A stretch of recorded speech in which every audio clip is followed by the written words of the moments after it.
ಓಂ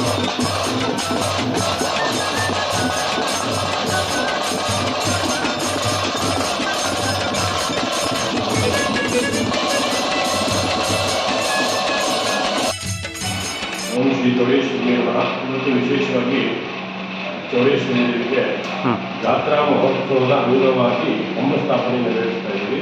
ಹಾಗೆ ದೇವಾಲಯದಲ್ಲಿ ಗಣಪತಿ ಪೂಜೆ ಪುಣ್ಯಾಹ ಪಂಚಗವ್ಯ ದೇವರು ವಿಶೇಷವಾಗಿ ಪಂಚಗವ್ಯವನ್ನು ಮಾಡಿ ಆಮೇಲೆ ಅಭಿಷೇಕ ಆಗುತ್ತೆ.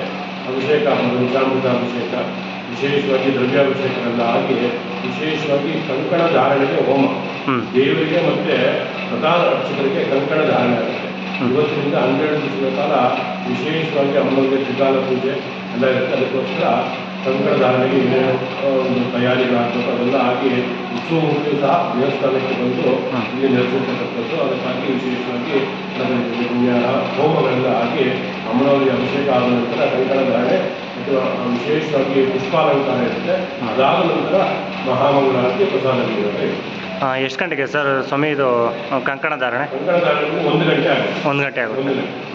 ಸರಿಯಾಗಿ 1 ಗಂಟೆಗೆ ಅಮ್ಮನವರಿಗೆ ಮತ್ತೆ ಪ್ರಧಾನ ಅರ್ಚಕರಿಗೆ ಕಂಕಣ ಧಾರಣೆ ಹೋಮ ಎಲ್ಲ ಮುಗಿದು ಪೂರ್ಣಾವಧಿ ಆದಮೇಲೆ ವಿಶೇಷವಾಗಿ ಅಮ್ಮನವರಿಗೆ ಮತ್ತೆ ಪ್ರಧಾನ ಅರ್ಚಕರಿಗೆ ಕಂಕಣ ಧಾರಣೆ.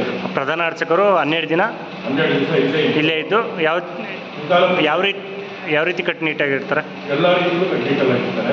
ಯಾವ ರೀತಿ ಮನೆಗೆ ಹೋಗಲ್ಲ, ದೇವಸ್ಥಾನದಲ್ಲೇ ಇಟ್ಟು ದೇವಸ್ಥಾನದಲ್ಲಿ ದೇವರಿಗೆ ಏನು ನೈವೇದ್ಯ ಮಾಡ್ತಾರೋ ಅದನ್ನೇ ಸ್ವೀಕರಿಸಿ ಹಾಗೆ ಅಮ್ಮನವರಿಗೆ ತ್ರಿಕಾಲದಲ್ಲಿ ಪೂಜೆ ಆಗಿ ವಿಶೇಷವಾಗಿ ಬಂದಿರ್ತಕ್ಕಂಥ ಗುಟ್ಟುಗಳಿಗೆ ಇಲ್ಲಿಂದ ತೀರ್ಥಗಳನ್ನ ಕೊಟ್ಟು ಆಮೇಲೆ ದೇವ್ರಿಗೆ ನೈವೇದ್ಯ ಮಾಡಿ ಅದನಂತರ ದೇವ್ರಿಗೆ ನೈವೇದ್ಯ ಮಾಡಿದ್ರೆ ಅದನ್ನು ಸ್ವೀಕರಿಸ್ತಕ್ಕಂಥದ್ದು. ಪ್ರತಿದಿನ ರಾತ್ರಿ ಮಾತ್ರ ಅಮ್ಮನವರಿಗೆ ನೈವೇದ್ಯ ಮಾಡಿ ಊಟ ಮಾಡ್ತಕ್ಕಂಥದ್ದು ಇಲ್ಲಿ ಪದ್ಧತಿ ಆಗಿದೆ.